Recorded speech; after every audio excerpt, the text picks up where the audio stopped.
I have heard the crying of your heart. I have seen the searching of your soul. I know how deeply you have desired the truth. In pain have you called out for it, and in joy.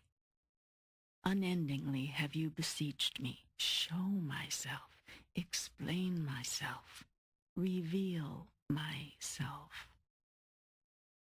I am doing so here, in terms so plain, you cannot misunderstand, in language so simple, you cannot be confused, in vocabulary so common, you cannot get lost in the verbiage. So go ahead now, ask me anything, anything. I will contrive to bring you the answer. The whole universe will I use to do this, so be on the lookout. This is far from my only tool. You may ask a question, then put this down, but watch, listen. The words to the next song you hear, the information in the next article you read, the storyline of the next movie you watch, the chance utterance of the next person you meet, or the whisper of the next river, the next ocean, the next breeze that caresses your ear. All these devices are mine.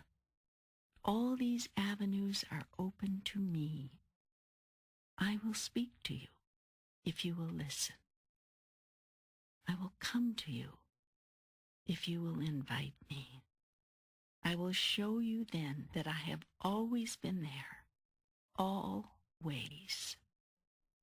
I've searched for the path to God all my life. I know you have.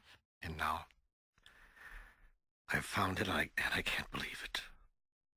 It feels like I'm sitting here talking to myself. You are. That does not seem like what a communication with God would feel like.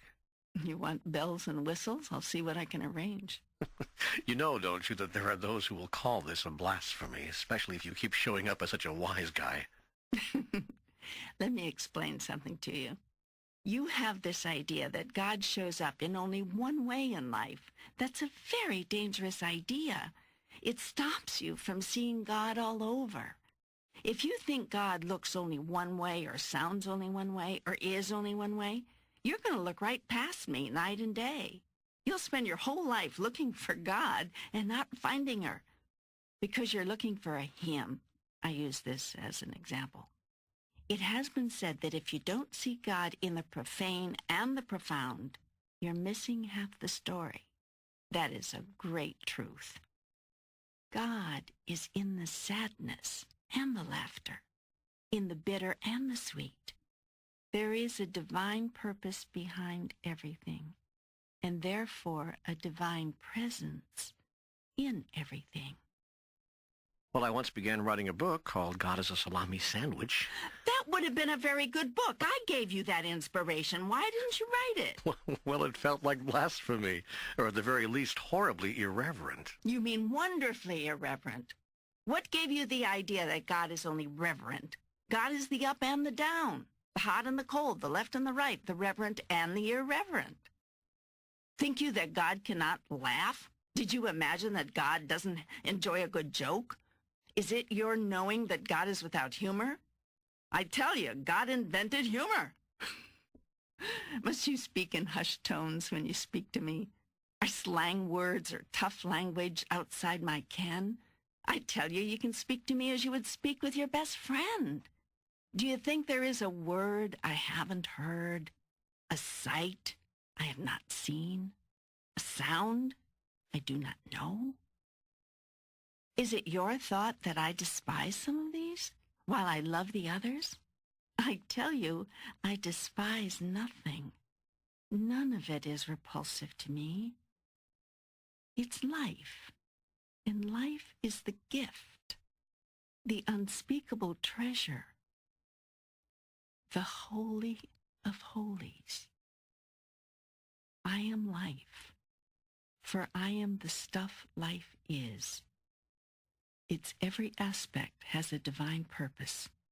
Nothing exists, nothing, without a reason understood and approved by God.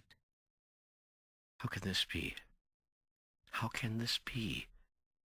What of the evil which has been created by man? You cannot create a thing, not a thought, an object, an event, no experience of any kind, which is outside of God's plan. For God's plan is for you to create anything, everything, whatever you want. In such freedom lies the experience of God being God. And this is the experience for which I created you, and life itself. Evil is that which you call evil. Yet even that I love, for it is only through that which you call evil that you can know good. Only through that which you call the work of the devil that you can know and do the work of God. I do not love hot more than I love cold, high more than low, left more than right. It's all relative. It is all part of what is. I do not love good more than I love bad. Hitler went to heaven. When you understand this, you will understand God. But I have been raised to believe that good and bad do exist, that right and wrong are opposed, that some things are just not okay, not all right, not acceptable in the sight of God. Everything is acceptable in the sight of God, for how can God not accept that which is? To reject a thing is to deny that it exists. To say that it is not okay is to say that it is not a part of me, and that's impossible. Yet, hold to your beliefs and stay true to your values, for these are the values of your parents, of your parents' parents, of your friends, and of your society. They form the structure of your life, and to lose them would be to unravel the fabric of your experience. Still, examine them one by one. Review them piece by piece. Do not dismantle the house, but look at each brick and replace those which appear broken, which no longer support the structure. Your ideas about right and wrong are just that, ideas. They are the thoughts which form the shape and create the substance of who you are. There would be only one reason to change any of these, only one purpose in making an alteration, if you are not happy with who you are. Only you can know if you are happy. Only you can say of your life, "This is my creation in which I am well pleased." If your values serve you, hold to them, argue for them, fight to defend them. Yet seek to fight in a way which harms no one. Harm is not a necessary ingredient in healing. You know, you say hold to your values. At the same time, you say our values are all wrong. Help me with this. I have not said your values are wrong, but neither are they right. They're simply judgments, assessments, decisions. For the most part, they are decisions made not by you, but by someone else. Your parents, perhaps, your religion, your teachers, historians, politicians. Very few of the value judgments you have incorporated into your truth are judgments you yourself have made based on your own experience. Yet experience is what you came here for, and out of your experience were you to create yourself. You have created yourself out of the experience of others.